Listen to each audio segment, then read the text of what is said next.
viewers, welcome to another edition of If You Asked Jimmy.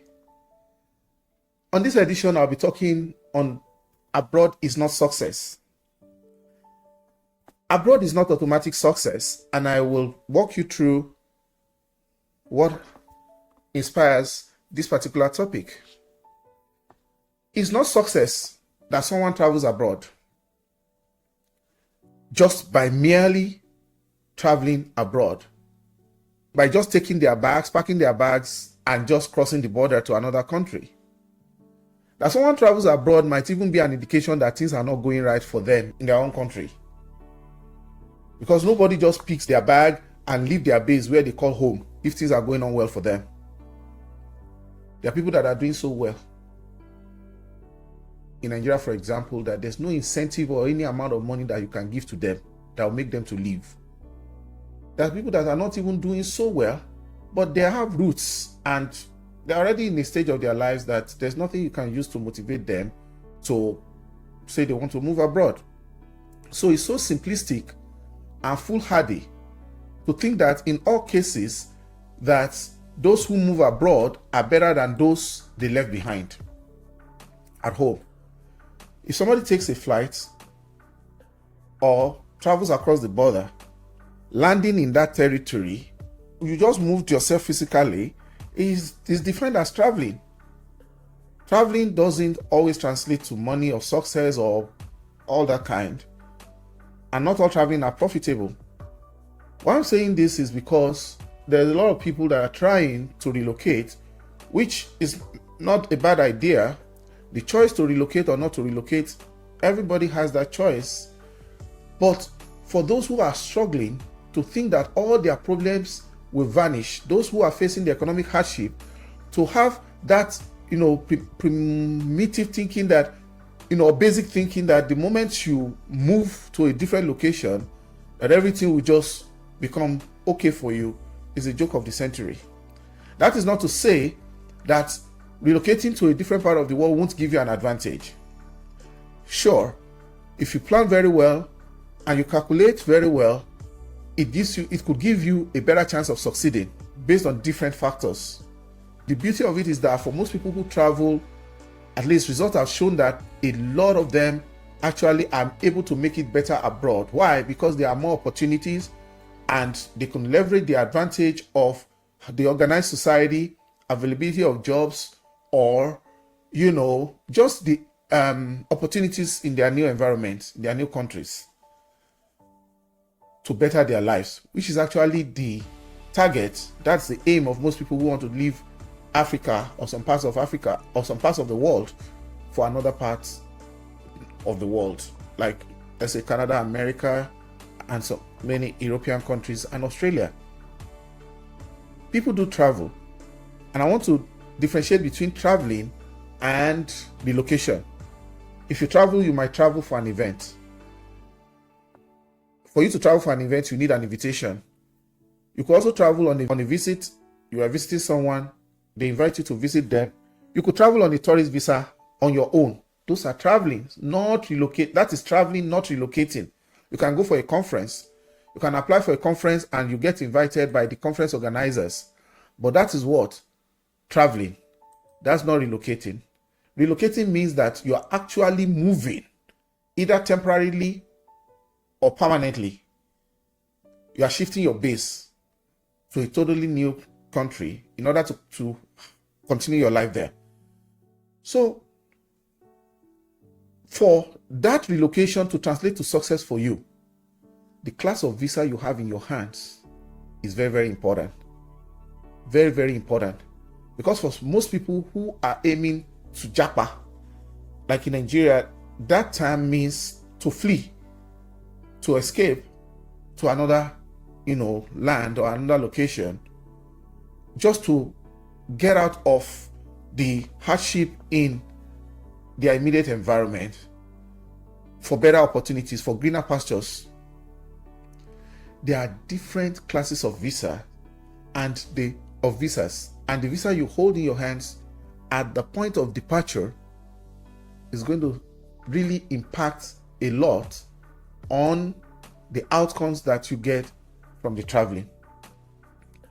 there are different parts of the world, like in Canada, where they give people opportunity to come. I know that sometimes in the early 2020, let's say 2013, 14, there was this program, or there is still this program right now. I think they call it Express Entry.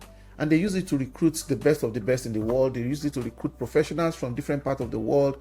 You know, it was even age sensitive. You know, a lot of younger people were able to get in, and Canada was able to recruit a lot of people from different parts of the world. Why? Because Canada is, you know, I think the second largest, biggest country with the largest landmass globally, and they have a population ratio that is very, very small compared to their landmass, and they are bringing people in order to power the country. Those kind of relocation, I mean, very, very cool, very, very desirable, because it's going to give them, those people that are coming to Canada, permanent residency by the time, you know, they step their feet into that country. That's a very good way to relocate. Not everybody will have to go through express entry. That's not what I'm saying. I just want to open, you know, the understanding of many on the fact that success abroad is not all those Instagram things that people are seeing, or those kind of lifestyle that a lot of people showcase on social media, on TikTok and on Facebook. I mean, just like it's uhuru, the moment you step out of your home country, as if that is, I mean, as if it is guaranteed that you will live a better life in the real sense of it where you are going to. Well, like I said, it's a choice that people have to make, but all that glitters is not gold. Usually, along the line and in the end, most people have a better story. They have a better experience than when they were in their home country. But it does not come without its own price. People worked for it, they paid the price, and they had different hurdles to cross. And these different hurdles come in different ways. Like I said earlier, the class of visa that people hold while they are traveling is very, very important, because it's going to be tough for someone who has just a visitor's visa to integrate into a new country without any permit to work. That doesn't mean that that person is a failure, but there's process, because most of these developers of the world are very big on documentation. They are very, very big on documentation. With a visitor's visa, you are not supported in the system, because I don't know of any country that will allow a foreigner to work in their country without having the necessary permits, without having either a work permit, which is a class of visa, or, I mean, that's usually the starting point.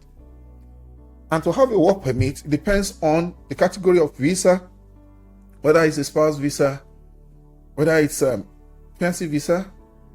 Study visa gives people permission to work, although the number of hours they can work in a particular week, you know, is controlled. That's on study visa. But a travel visa on its own is a barrier, because you will not be allowed to work with just a tourist visa. Now, people who are traveling abroad are looking for different things. First is survival. The next thing is breakthrough. So for many people who have the intention to Japa, because the economy is hard, it's not a bad reason at all. But sometimes, before you can even begin to actualize the reason for your Japa, which is to better your life, you have to get the right documentation that will allow you to live and work in your country of destination legitimately. You need to work on that. And you have to look at what is your skill set initially, and where you are going to, how are you going to survive over there, whether with your current skill set or you need to transition in to some other roles, or you need to acquire more skills. So you need a plan, because success is not served a la carte. It's not served just for you for free. You have to work for it. And also, what is the economy of that country that you are going to? How strong is the economy? What is the employment situation? What is your game plan? Are you planning to go there for business or for study? Because there are also business visa classes. There are also investor visa classes. But for most people, like I said, Japa means Japa. Most of the time, it's usually visitor's visa or study visas. Now, if you have a tourist visa, you are not allowed to work legally. Like I said, that is the first hurdle to cross. So what's your plan? Now, when you cross the border to the other side, what is your game plan for survival? Because this is where many people run into problems. Now, before you leave, you have to determine that, do you have a support system in your country of destination? Because in the first place, if you have a tourist visa, you are going to acquire unlawful presence. And even if you have to do anything within the system, that will be working without documentation, and both are not legal. You are not legit in that country. So you want to consider what you are leaving behind. Where are you in life? In career? What's your family situation? Are you a single person? It's easier for single people to travel. When family is involved, you have to sit down and count the costs. You have to look at what do you have, and you have to look at the price you are going to have to pay. So, and where you are going, usually you need to look at what is in it for you, what is waiting for you on the other end. How long will it take you to integrate, and what is going to be the result? What's going to be the outcome compared to what you're having in your hand right now, what you want to leave behind? Check yourself. Are you thinking correctly? Are you diagnosing the problem correctly, or you're overreacting? I know for most people, the economy in Nigeria is so bad right now that they won't even give it a second thought.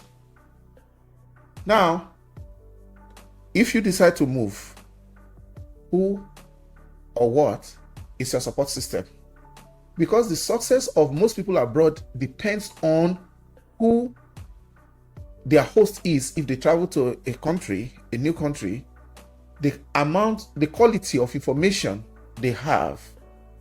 I say the quality of information, because it's not just enough to have information. Some people's journey are either stalled or catalyzed or hastened or activated if they get the right information from the people that they meet on ground, or the people that, or their contacts abroad. Where you arrive when you get abroad and the kind of support system you get is very, very important. There are a lot of people who are in the system here in America who, when they look back, they could have had a faster pace of progress if not for the kind of advice they were given when they first entered, which is based on the level of knowledge or exposure or experience their hosts may have, or their contacts, the people that they know. So the support system and the information you have will go a long way in shaping your progress, in shaping your success story in the long run. Before you leave, how much money do you have? Apart from your flight ticket, how liquid are you? Because for most people, except to come on a travel visa, on a business visa or investor visa, before you integrate, you definitely need some money to cope back. You need to ask yourself, now that you are leaving, or you want to leave, because the perception is that going abroad will make you more successful.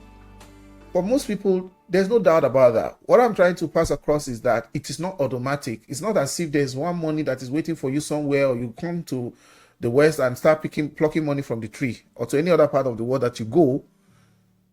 No. You need to ask yourself, how long do you plan to stay? Do you plan to return? How soon or how late, if you plan to return?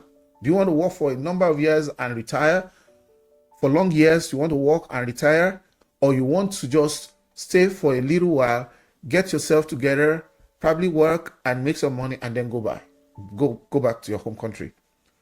I hear some people say they want to die in their host country because the country they left behind at home, their home country, is bad. Well, it's okay if you naturalize and you adopt the citizenship of another country and you feel 100% within the country of your naturalization. That's also a choice. But when I hear adults, middle-aged people that are past middle age, say, oh, they are not returning home, they have found their heaven. I have also heard of some people who have such kind of mindsets in the past, like 20, 30 years ago, who are regretting it because sometimes people don't get to look back or do something at home or create, a kind of base for themselves that can make it easy for them eventually if they decide to retire and return home. So it's a choice you have to make upfront as you are leaving, not just to leave or relocate thinking that there is automatic success waiting and then everything is uhuru. You have to define your path to success and you have to tie it around few points. Number one is your documentation, how you get your balance in the system, and how you move ahead in the system. Yeah. It's very important that you are very intentional if you really want to relocate abroad. It's very important that you make up your mind what your end goal is and how you are going to migrate, how you are going to navigate the complexity of all it takes to live abroad. How are you going to integrate in that system? Getting integrated and how you consolidate yourself abroad. Very, very important. If you give a thought to this, then abroad will be success. Again, most of the time, it's not instant success. You will sow before you reap. Even for investors, they will plant before they harvest. I'm saying this so that as the debate about whether to relocate or not relocate is all over the place. It's just very rife and more people want to travel. In fact, if it is possible for the doors of Africa to be open, everybody will want to leave. I mean, most people want to leave. The choice is yours. Knowing that you have a price to pay, you have a lot of planning to do.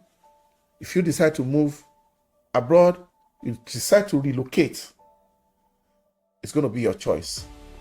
I get asked a lot, should I Japa or should I not Japa? Should I move or should I not move? I don't have an answer for you. Why? Because, all right, let me take it this way. The choice is yours. I'll give you this short story and then end this particular edition.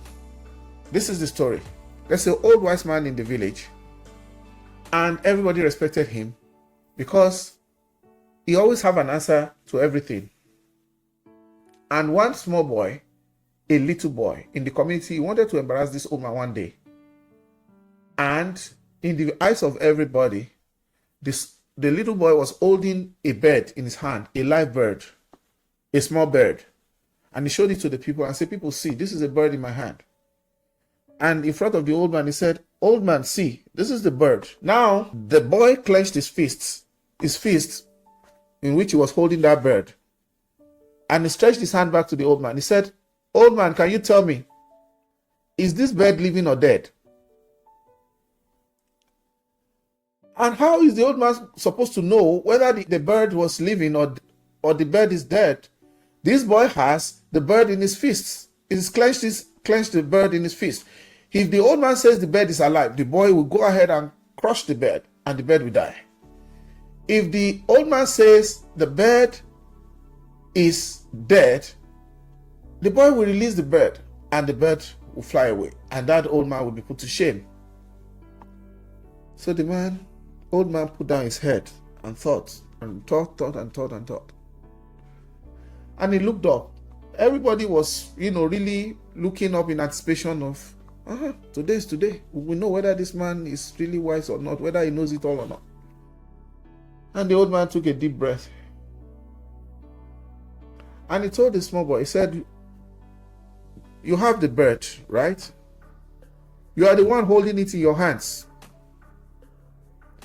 You are asking me whether it is dead or alive. If the bird is dead, where is the bird? It's in your hands. If the bird is alive, where is the bird? It's in your hands. Whether the bird is alive or dead, it's in your hands. And the whole village just busted out in ovation, in loud ovation. Why?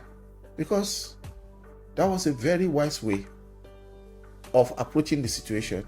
It was a win-win for the old man. That's where I'm going. Whether you decide to travel or not, it's your choice. It's your decision. It's a decision that you have to make.